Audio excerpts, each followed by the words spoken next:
for what's hot in Hollywood from the top of Hollywood. This is Hollywood on Top.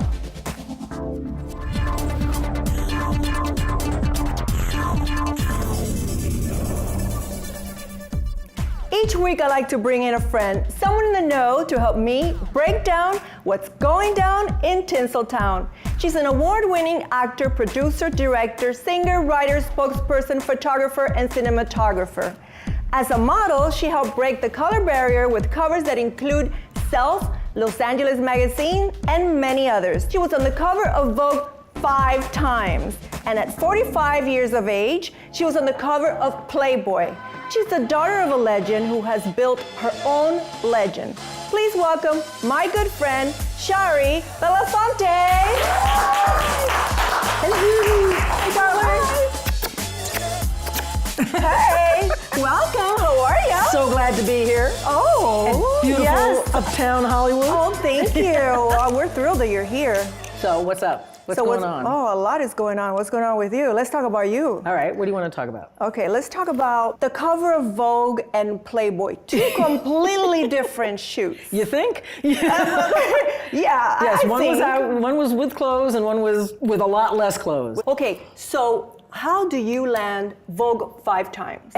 I have to give that up to Richard Avedon because I think he liked me. He shot the 5 He shot covers? all the covers for Vogue, and I think he shot pretty much all the covers for Vogue back in those days. But I had come in to audition for him for Calvin Klein jeans because he shot the Calvin Klein jeans commercials back in the days. Brooke Shields was a very famous commercial because it was the first time a commercial was being shot on videotape as opposed to on film. But Vogue liked the idea of having women of color, but they didn't want women that were very dark. So I, being lighter skinned, was a little bit more palatable for them to be able to use. Now, of course, they hire gorgeous black women to do magazine covers and everything.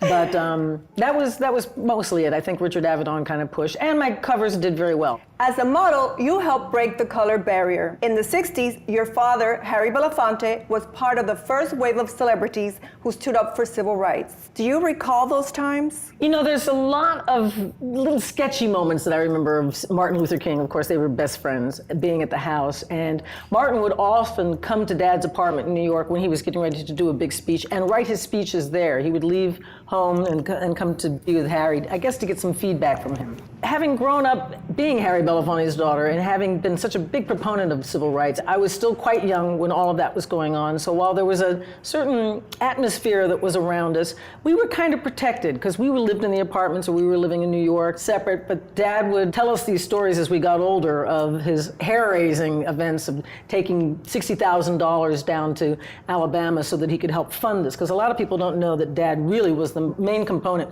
for funding the civil rights movement. I think we were painfully aware, certainly when Martin was killed and when Bobby, because Dad was friends with Bobby Kennedy and John F. Kennedy as well, and he was primarily the element that created the talks between the Kennedys and Martin Luther King. He was the one that introduced Martin and said, Bobby, you need to come up to the plate and deal with civil rights. And a lot of people don't know that, but quite a few people do. So I've had conversations with him lately about what he feels the climate is. Oftentimes said, I think it's worse now than it was back in the 60s. Did your father want you to follow his footsteps? No. No, as a matter of fact, he desperately tried to keep me out of Hollywood, and he was never really supportive of the idea of me getting into the entertainment industry at all. I think because he felt it was so difficult. He knew that there was a lot of trials and tribulations that come with it. It's so funny because all the stuff that's coming to light now about how beautiful women are treated in the entertainment industry. What was good about it for me was that I knew all of that early on. I grew up in the entertainment industry indirectly, so I knew what the downside was, and I never let it get to me. But Harry was always very focused on civil rights, and while that was his main focus, I always felt as a child that was from a Native American woman, and half of my family's white and black, and we're all different colors. It was never my goal to be as involved with civil rights. I've actually always felt that I was supposed to be behind the camera, and when I was first in school, that's what I studied, was to be a producer, director, wanted to be behind the camera, and because I like taking pictures, and I've had quite a few gallery shows. Okay, as you know, today it's Breakout Day, where we bring celebrities that are one role away from going from stardom to superstardom. And today we have 2 who are well on their way. Our first guest was discovered by the power duo of Luke and Owen Wilson. His breakout roles on the hit shows Stranger Things and a series of unfortunate events has his agent's phone ringing off the hook. Who is he? Find out when we come back. I'm Marta Bloom. And I'm Shari Belafonte. And this is Hollywood on Top.